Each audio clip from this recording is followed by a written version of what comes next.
ದಿನ ಮಹಾಭಾರತದ ಒಂದು ಪುಸ್ತಕವನ್ನು ಓದಿದ್ದೇನೆ. ಆ ಪಾತ್ರದ ಬಗ್ಗೆ ಈಗ ಮಾತನಾಡುತ್ತೀನಿ. ಕುಂತಿಯು ಕುಂತಿ ಭೋಜನದ ಮಗಳಾಗಿದ್ದಳು. ಅವಳಿಗೆ ತಾಯಿ ಚಿಕ್ಕ ವಯಸ್ಸಿನಲ್ಲೇ ಕಳೆದುಕೊಂಡಿದ್ದಳು. ಅವಳಿಗೆ ಒಬ್ಬ ತಮ್ಮನಿದ್ದನು. ಅವಳು ಒಂದು ವರ್ಷ ದೂರ್ವಾಸರ ಸೇವೆಯನ್ನು ಮಾಡಲು ಅವರ ತಂದೆಯಿಂದ ಒಪ್ಪಿಗೆಯನ್ನು ನೀಡಿ ಹೋಗಿದ್ದಳು. ಆಗ ದೂರ್ವಾಸ ಮುನಿಗಳು ಕೇಳಿದ ಎಲ್ಲ ಸಹಾಯವನ್ನು ಮಾಡುತ್ತಿದ್ದಳು. ಅವಳಿಗೆ ದೂರ್ವಾಸ ಮುನಿಗಳು ಎಂದರೆ ತುಂಬಾ ಗೌರವ. ಅವಳು 1 ವರ್ಷ ಸೇವೆ ಮುಗಿಸಿದ ಮೇಲೆ ದೂರ್ವಾಸ ಮುನಿಗಳು ಅವಳಿಗೆ ಒಂದು ವರವನ್ನು ನೀಡಿದರು. ನೀನು ಯಾವುದೇ ದೇವರನ್ನು ಪ್ರತ್ಯಕ್ಷ ಮಾಡುವಾಗ ನಿನಗೆ ಇಷ್ಟಾರ್ಥವನ್ನು ಕೇಳುತ್ತಿರುವಾಗ ಈ ಮಂತ್ರವನ್ನು ಸ್ಫಟಿಸು. ಆ ದೇವರು ನೀನು ಕೇಳಿದ್ದ ವರವನ್ನೆಲ್ಲ ಪೂರ್ತಿ ಮಾಡುತ್ತಾನೆ. ಆಗ ಅವಳು ಅರಮನೆಗೆ ಬಂದಳು. ಒಂದು ದಿನ ದೂರ್ವಾಸ ಮುನಿಗಳು ಹೇಳಿದ ಮಂತ್ರವನ್ನು ಪಠನೆ ಮಾಡಲು ನಿರ್ಧರಿಸಿದರು. ಅವಳು ಸೂರ್ಯನನ್ನು ನೋಡಿ ಸೂರ್ಯದೇವನನ್ನು ಪ್ರಾರ್ಥನೆ ಮಾಡಿದಳು. ಸೂರ್ಯದೇವ ಪ್ರತ್ಯಕ್ಷನಾಗಿದ್ದಾಗ ಕುಂತಿ ಅಳುತ್ತಿದ್ದಳು. ನನ್ನನ್ನು ಏಕೆ ಬರಮಾಡಿದ್ದು ಎಂದು ಇದ್ದಾಗ ದೂರ್ವಾಸ ಮುನಿಗಳು ಕೊಟ್ಟಿದ್ದ ವರವನ್ನು ನಾನು ನಡೆಯುತ್ತದೋ ಎಂದು ತಿಳಿಯಲು ಪ್ರಯತ್ನಿಸಿದೆ. ಆಗ ಅವಳಿಗೆ ಕರ್ಣನನ್ನು ನೀಡಿದ. ಸೂರ್ಯದೇವ ಆ ಕರ್ಣನನ್ನು ಕೊಡುವಾಗ ಕವಚ ಕುಂಡಲಗಳೊಂದಿಗೆಯೇ ಆ ಕರ್ಣನು ಶಕ್ತಿಶಾಲಿಯಾಗಿದ್ದನು. ನಾನು ಕನ್ಯೆಯನ್ನು ಮಗನನ್ನು ನೋಡಿ ಈ ಸಮಾಜದಲ್ಲಿ ನನ್ನ ತಂದೆಗೆ ಗೌರವ ಇಲ್ಲವೆಂದು ಅವಳನ್ನು ಒಂದು ಬುತ್ತಿಯಲ್ಲಿ ಇಟ್ಟು ತಾವರೆ ಹೂವನ್ನು ಇಟ್ಟು ಗಂಗಾ ನದಿಯಲ್ಲಿ ತೇಲಲು ಬಿಡುತ್ತಾಳೆ. ಆಗ ಅವನು ತೇಲಿಕೊಂಡು ಹೋಗುತ್ತಾಳೆ. ಅವಳಿಗೆ ಪಾಂಡುರಾಜನ ಜೊತೆ ವಿವಾಹವಾಗುತ್ತದೆ. ಆಧಾರದ ಮೇಲೆ ಕುಂತಿಯನ್ನು ಪಾಂಡುರಾಜ ಕುರುಕ್ಷೇತ್ರ ಅರಮನೆಗೆ ಕರೆದುಕೊಂಡು ಬರುತ್ತಾನೆ. ಕರೆದುಕೊಂಡು ಬಂದಾಗ ಅವರ ಪಕ್ಕದ ರಾಜ್ಯದ ಮೇಲೆ ಯಾವುದೋ ಸೈನಿಕರು ದಾಳಿ ಮಾಡಿದ್ದಾರೆ ಎಂದು ತಿಳಿಯಿತು. ಅವನು ಅದಕ್ಕಾಗಿಯೇ ಆ ರಾಜ್ಯವನ್ನು ಕಾಪಾಡಲು ಹೋಗಿದನು.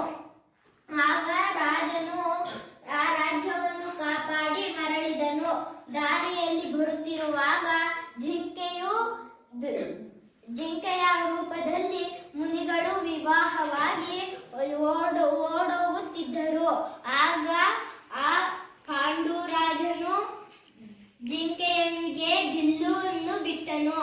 ಆಗ ಬಾಣವು ಹೋಗಿ ಆ ಜಿಂಕೆಯ ಎದೆಗೆ ಸಿಲುಕಿಕೊಂಡಿತ್ತು. ಆಗ ಮುನಿಗಳು ಪ್ರತ್ಯಕ್ಷರಾಗಿದ್ದರು. ಆಗ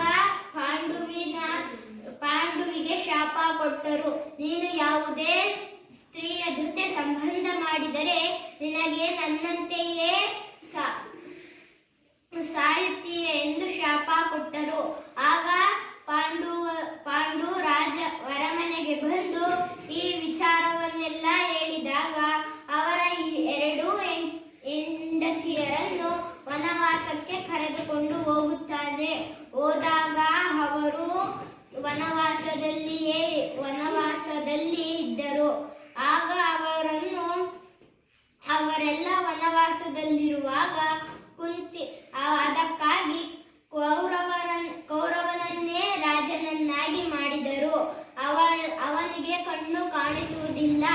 ಅವಳ ಹೆಂಡತಿಯಾದ ಗಾಂಧಾರಿಯೂ ಕೂಡ ಅವನಂತೆಯೇ ನನ್ನ ಗಂಡನಿಗೆ ಕಣ್ಣು ಕಾಣುವುದಿಲ್ಲ ಎಂದು ಅವಳು ಕೂಡ ಬಟ್ಟೆಯನ್ನು ಕಟ್ಟಿಕೊಂಡಿದ್ದಳು.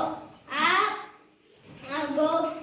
ಗೌರವವನ್ನು ನೋಡಿ ಮುನಿಗಳು ಅವಳಿಗೆ ನಿನಗೆ 100 ಜನ ಗಂಡು ಮಕ್ಕಳ ಸಂತಾನವನ್ನು ಕೊಡುತ್ತೇನೆ ಎಂದು ಅವಳಿಗೆ ಒಂದು ವರ ಕೊಡುತ್ತಾಳೆ.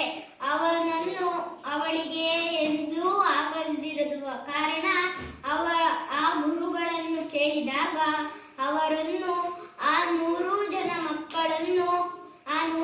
ಮಕ್ಕಳನ್ನು ತೋರಿಸಲು ಕರೆದುಕೊಂಡು ಹೋಗುತ್ತಾಳೆ. ಆಗ ಆ 100 ಜನ ಮಕ್ಕಳು ಹುಟ್ಟುತ್ತಾರೆ.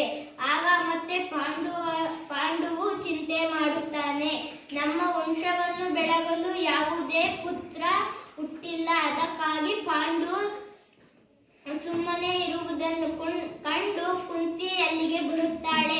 ಆಗ ಬಂದ ಕುಂತಿಯು, ಏಕೆ ಆರ್ಯ, ನೀವು ಈ ದಿನ ತುಂಬಾ ಚಿಂತಾಕ್ರಾಂತರಾಗಿರುವಿರಿ ಅಂತ ಕೇಳಿದಾಗ, ನಮ್ಮ ವಂಶವನ್ನು ಬೆಳಗಲು ಯಾವುದೇ ಕುಮಾರರಿಲ್ಲ, ಅದಕ್ಕಾಗಿ ನನಗೆ ಈ ದುಃಖವಾಗುತ್ತಿದೆ ಎಂದಾಗ, ಆವಾಗ ಅವಳಿಗೆ ದೂರ್ವಾಸ ಮುನಿಗಳು ನೀಡಿದ ವರವನ್ನು ಜ್ಞಾಪಿಸಿಕೊಂಡಳು.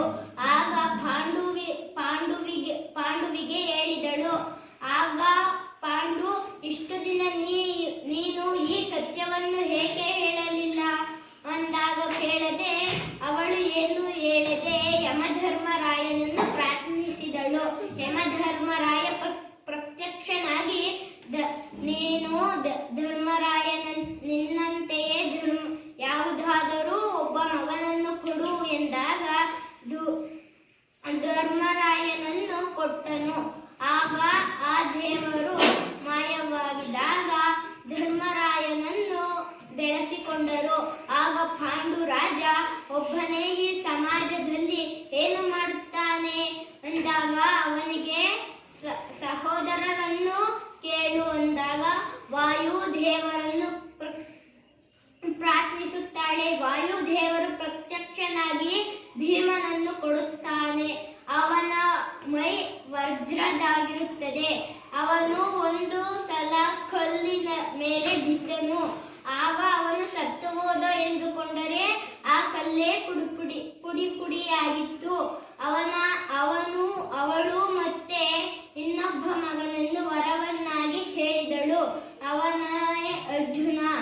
ಅವಳನ್ನು ಆಗ ಮಾಧ್ವಿ ಹೇಳು, ನನ್ನ ಅಕ್ಕನಿಗೆ ಮಾತ್ರ ಮಕ್ಕಳಿದ್ದಾರೆ, ನನಗಿಲ್ಲ ಎಂದು ದುಃಖಿತಳಾಗಿದ್ದಾಗ ಕುಂತಿ ಅವಳಿಗೂ ಸಹ ಆ ಮಂತ್ರವನ್ನು ಹೇಳಿಕೊಟ್ಟಳು. ಆಗ ಅವಳು ಕೂಡ ದೇವರನ್ನು ಪ್ರಾರ್ಥಿಸಿ ನಕುಲ ಸಹದೇವನನ್ನು ಪಡೆದಳು. ಅವರಿಬ್ಬರು ದೊಡ್ಡವರಾಗಿ ಆ ಮಕ್ಕಳೆಲ್ಲ ಆಟವಾಡುತ್ತಿರುವಾಗ ಆ ಚಿಕ್ಕ ಹೆಂಡತಿ ಮಧ್ಯೆಯ ಜೊತೆ ಭೀಮ ಆದ್ಮೇಲೆ ಅರ್ಜುನನ್ ಪಡ್ಕೊಂಡಿದ್ದೇವೆ. ಭೀಮ ಆದ್ಮೇಲೆ ಅರ್ಜುನ ಹುಟ್ಟಿದಲ್ವಾ, ಧರ್ಮರಾಯನ ಆಶೀರ್ವಾದದಿಂದ ಧರ್ಮರಾಜ ಹುಟ್ಟಿದ. ಆಮೇಲೆ ವಾಯುದೇವರ ಆಶೀರ್ವಾದದಿಂದ ಭೀಮ ಮಗನನ್ನು ಪಡ್ಕೊಂಡ್ರು. ಆಮೇಲೆ ಇನ್ನೊಂದು ಮೂರನೇ ಮಗ ಯಾರು? ಅರ್ಜುನನ್ ಮಾಡ್ತಿದ್ಯಾ ಹೇಳು. ಅರ್ಜುನ ಯಾರ ವಾರದಿಂದ ಬಿಟ್ಟು ಹೊರಟಿದ್ದು? ಇಂದ್ರ. ಹೇಳು. ಅರ್ಜುನ ಇಂದ್ರವರದಿಂದ ಹುಟ್ಟಿದನು. ಆಗ ಅವಳನ್ನು ಅವನ ಗಂಡ ಮಾದ್ರಿಯ ಜೊತೆ ಸಂಬಂಧ ಮಾಡಿದಾಗ ಮುನಿಗಳು ಕೊಟ್ಟ ಶಾಪ ಅವನನ್ನು ಸಾಯಿಸಿತು. ಆಗ ಆ ಮಕ್ಕಳನ್ನು ನೀನೇ ನೋಡಿಕೋ ಕುಂತಿ ಎಂದು ಹೇಳಿ ಅವನ ಜೊತೆಯಲ್ಲಿ ಆ ಮಾದ್ರಿಯು ಸಹ ಸತ್ತಳು. ಆಗ ಅವರೆಲ್ಲರೂ ಕುರುಕ್ಷೇತ್ರ ಅರಮನೆಗೆ ಬರುತ್ತಿರುವಾಗ ಭೀಷ್ಮ ಅವರನ್ನು ಕರೆದುಕೊಂಡು ಬಂದರು. ದುರ್ಯೋಧನ ಧರ್ಮರಾಯನನ್ನು, ನೀವೆಲ್ಲರೂ ನನ್ನ ಪಾದಗಳಿಗೆ ನಮಸ್ಕರಿಸಿ ಒಳಗೆ ಬನ್ನಿ ಎಂದು ದುರಹಂಕಾರದಿಂದ ಹೇಳಿದನು. ಆಗ ಧರ್ಮರಾಯ ಎಲ್ಲರ ಪಾದವನ್ನು ನಮಸ್ಕರಿಸಿ ಒಳಗೆ ಬಂದಾಗ ಅವರೆಲ್ಲರೂ ಜೊತೆಯಲ್ಲಿ ಊಟ ಮಾಡಲು ಕುಳಿತಿದ್ದಾಗ